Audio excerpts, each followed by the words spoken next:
Hi guys, आज हम start करने वाले हैं इक्विलिब्रियम का first topic free body diagram. ठीक है, तो ये यूनिट थर्ड का चैप्टर है। उसका पहला टॉपिक है फ्री बॉडी डायग्राम। उसके एमसीक्यू क्वेश्चन हम देखने वाले हैं।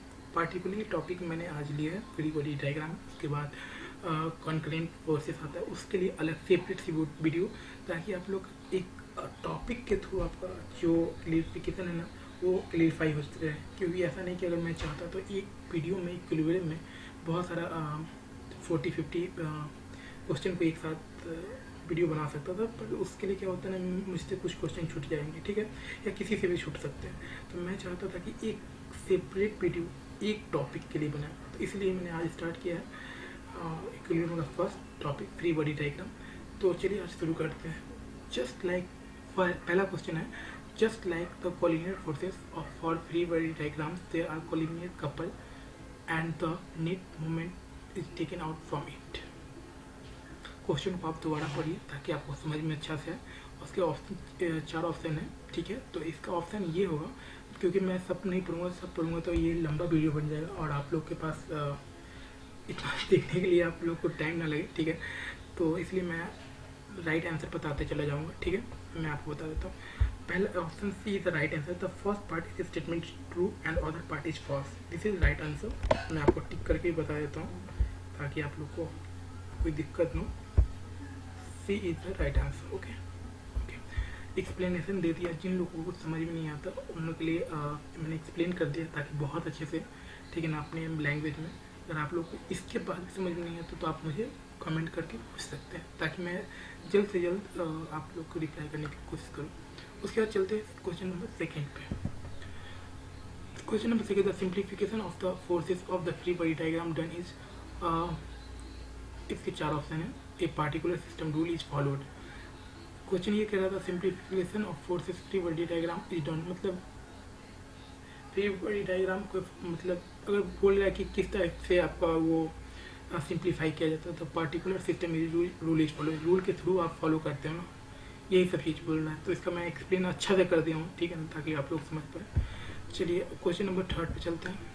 In the figure below calculate the cos y in the angle made of the resultant for vector and the z axis. ये आपको बहुत ईजी है, ठीक है। मैं जैसे कि आपको इसका आंसर आपको बहुत ईजी में निकल सकता है ऐसा।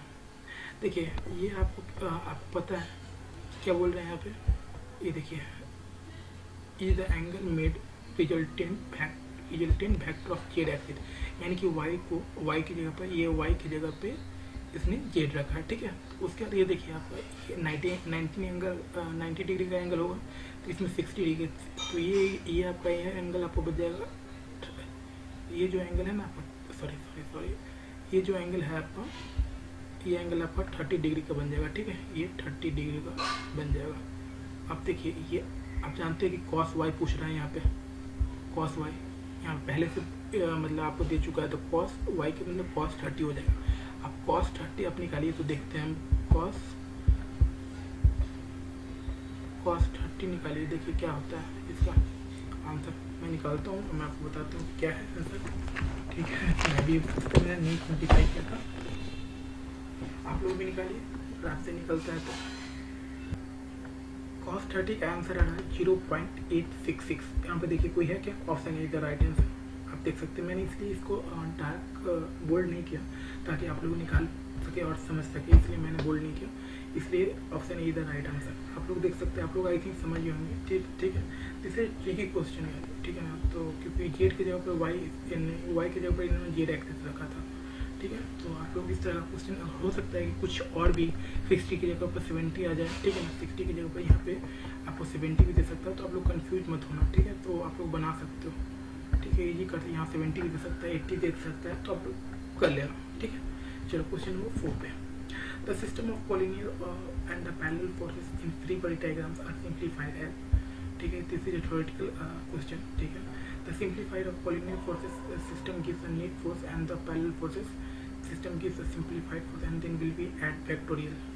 Option A the right answer, ठीक है। इसमें बहुत सारे आप लोग, ये नहीं कि मैं आपको आंसर बता रहा हूँ तो आप सिर्फ इसको देखते चलो, और ये आपने 4 ऑप्शन देखने हैं, ठीक है, 4 ऑप्शन, ताकि आपको क्लियरिफिकेशन हो सके। ठीक है। हम अगर इसलिए बताएंगे तो बहुत लंबा वीडियो बन जाएगा, इसलिए मैं आंसर बता रहा हूँ और आपको आगे चलिए। और मैंने एक्सप्लेन कर दिया, जिन लोग कोई दिक्कत होती है एक्सप्लेनेशन आप देख सकते हो, उसके बाद भी नहीं समझ में आता है तो आप कमेंट कर सकते हो। Question number 5, the couple is a scalar quantity and the forces is a vector quantity, hence only the force can be simplified in free body diagram। एक चीज बताइए, the couple is a scalar quantity and the force is a vector quantity, hence the only force can be simplified in free body diagram। ये थोड़ा सा आपको समझना होगा, ठीक है।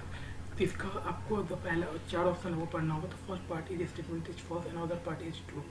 ये सबसे चीज़ से पढ़ने से पहले आपको क्वेश्चन पे ध्यान दीजिए। The couple is a scalar quantity and the force is vector quantity. ये थोड़ा, कपल अगर स्केलर क्वांटिटी है तो वेक्टर, इसके लिए मैग्नीट्यूड की जरूरत पड़ेगी, ठीक है। तो अगर आपको ये सिंप्लीफिकेशन कैसे होगा ये मैं एक्सप्लेन किया हूँ, आप देख सकते हैं। आप देखता हूँ मैं पढ़ के। Both of them are vector quantities, ठीक है। वेक्टर क्वांटिटी में and the both of them can be easily simplified। अगर दो वेक्टर क्वांटिटी तो इजीली सिंप्लीफाइड हो जाए। If taken in vector form then the task in easier, मतलब अगर वेक्टर फॉर्म में दोनों रहेगा तो ये टास्क ईजियर हो जाएगा, मतलब आसानी से बन जाएगा। Thus it is not necessary the force of a couple. ये नेसेसरी नहीं कि कपल होना ही चाहिए। अगर कपल हुआ तो अगर कैपिटल वेक्टर में हुआ तो आपको मैग्नीट्यूड की जरूरत पड़ेगी। मैग्नीट्यूड यहाँ पे मैग्नीट्यूड का जिक्र भी नहीं है, तो ये लिखना होगा आपको। The first part is false, ये option is the right answer. The first part is statement is false and other part is true. क्योंकि देखिए हेंस ओनली फोर्स कैन, ये सेकेंड पार्ट आपको बताते हैं यहाँ से। Hence only force can be simplified in paragraph. ये तो स्टेटमेंट आपका सही है, पर ये स्टेटमेंट आपका गलत है, तो option is the right answer, ठीक है। तो एक्सप्लेन मैंने कर दिया शॉर्टली। अगर आप लोग को देखना है तो अच्छे से देखिए, उसके बाद समझिए। उसके बाद नहीं समझ में तो आप पूछिए तो मैं बताऊँगा। Option question number 6, the couple is simplified easily the help right hand rule in free body diagrams, but this forces simplification is not possible। there is no such system rules so that the forces can be simplified। यहाँ पे 4 option है, ठीक है। तो ये बोल रहा था couple is simplified easily with the help of right hand rule. ये होता है राइट हैंड रूल से ही होता है, ठीक है, कपल, ठीक है। क्योंकि आप ये क्लॉकवाइज एंटी क्लॉकवाइज होता है, तो ये आप कपल में ही यूज करते हैं, ठीक है। The first part is statement is true and the other part is false. क्यों फॉल्स है आपको बता देते हैं। But the forces is simplification is not possible. ये चीज़ है नॉट पॉसिबल। पॉसिबल होता है ट्रू होता, नॉट पॉसिबल है तो इसलिए फॉल्स हुआ। तो ये option see the right answer. And मैंने एक्सप्लेन कर दिया, सॉरी मैंने एक्सप्लेनेशन में ई छोड़ दिया मैंने, ठीक है। यहाँ ई होता, ठीक है, ई होता मैंने छोड़ दिया, माफ़ कीजिएगा यहाँ। फिर आगे चलते question number 7, the couple and the other two forces system in a free body diagram can be easily simplified. तो यहाँ पे आपको ऑप्शन 4 ऑप्शन है। Statement is wrong, statement is right, statement is right if we remove couple part, statement is right if we remove a force part. इसमें पूछ रहा है, तो आप लोग थोड़ा सोचिए, उसके बाद मुझे आप बताइए। अगर आपको सोच के देखिए फिर से पढ़ते हैं तो कपल, इस सब क्वेश्चन को 2 बार पढ़ना पड़ता है, ठीक है, क्योंकि ये थ्योरेटिकल है तो समझने के लिए। The couple and the other two forces system in a free body diagram, ठीक है। द कपल है और 2 forces in a free diagram पे easily simplified, yes easily simplified. क्यों नहीं, कुछ भी हुआ स्टेटमेंट इज राइट है, क्योंकि स्टेटमेंट अगर 2 4 3 4 कुछ भी हो स्टेटमेंट तो राइट हो, तो इसलिए ये द करेक्ट आंसर, ओके। और मैंने एक्सप्लेनेशन कर चुका हूँ, नीचे आप देख सकते हैं, ठीक है। Question number 8, determine the vertical components of the reaction beam at pin Q। तो ये चीज़ तो न्यूमेरिकल है यार, ठीक है। तो ये न्यूमेरिकल अगर आप बोलोगे तो मैं आपको इसके लिए प्रोवाइड कर सकता हूँ, बट इसका आंसर होगा 4kN, ठीक है। मैंने इसे वर्ड में एक्सप्लेन करने की कोशिश किया, लेकिन मुझे लगता है कि वर्ड से अगर लोग समझ पाए तो ठीक है, अगर नहीं समझ पाए तो मैं इसके लिए न्यूमेरिकल्स मुझे देना होगा, जो कि मैं आपको प्रोवाइड कर सकता हूँ अगर आप बोलोगे तो, ठीक है। चलते question number 9, the force and the couple can't be simplified together, one is the cause and the other is effect of the free body diagram. इसको सोचना है। क्वेश्चन को एक बार और पढ़ते हैं। The force and couple can't be simplified together, ये statement wrong है यार। The force and couple can't be simplified together, ये कैसे नहीं होता है, क्योंकि फोर्स और कपल सिंप्लीफाइड तो होता है। पहला द स्टेटमेंट इज फॉल्स होगा, ठीक है, ये पहला होगा फॉल्स, ठीक है। And one is the cause, अच्छा इसी को बोल रहा है, इसी में सेंटेंस बोल रहा है, one is the cause the other effect of the field, नहीं दोनों फॉल्स हो जाएगा, ठीक है ना। तो आप इसके इसमें देखिए कि दोनों फॉल्स कहाँ है, statement is wrong and other दोनों रॉन्ग होना चाहिए अंदर।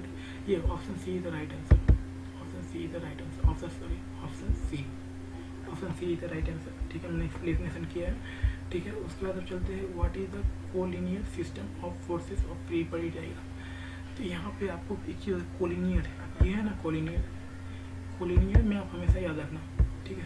कोलिनियर में आप हमेशा याद रखोगे कि ये इमर्जिंग है ना, इमर्जिंग हमेशा आपको आता है, इमर्जिंग कहीं भी आपको दिखाई दे तो कोलिनियर फोर्सेस है, तो आप हमेशा याद रखिए कोलिनियर इज द कीवर्ड, ठीक है।